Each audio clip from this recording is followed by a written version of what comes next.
A lot of people ask me this question is animal-based protein good for you? And as we discussed, it can be okay for you. It actually is okay for you, but you need to kind of find the right sources.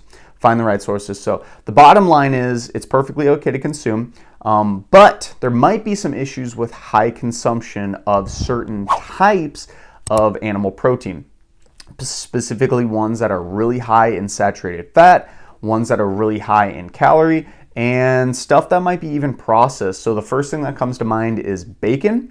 If you're eating a little bit of bacon every once in a while, that's okay.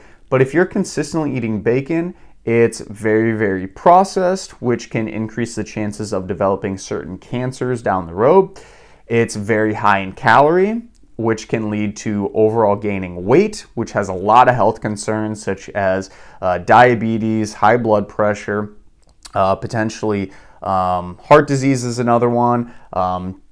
Overweight, you're going to be very, very stiff in your joints. You're not going to move quite as well. Probably some self-esteem issues as well. So that can happen if you're eating certain types of animal protein. And then also the saturated fat, that can lead to some of these chronic diseases long-term down the road that we know of. So when it comes to animal protein, it's totally okay. I just try to lean people towards those leaner sources. So chicken breast, for example, or lean sources of beef, trying to go towards, I'd say maybe like 90%, 85 to 90% if you're going on beef.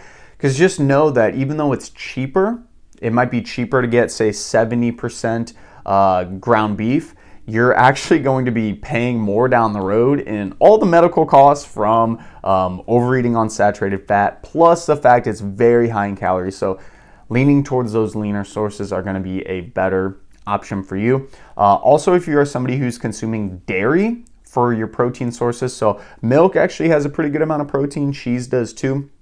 There are either fat-free or lower fat options that are out there that are pretty good ideas if you're trying to maintain your overall weight, still consume animal protein, but kind of not have all the extra things with the extra fat intake that comes with that. And I'm not saying fat is bad too, and actually saturated fat too, you can get about 5 to 10% of your calories per day from saturated fat. But after that, there are some health concerns that you should be aware of. So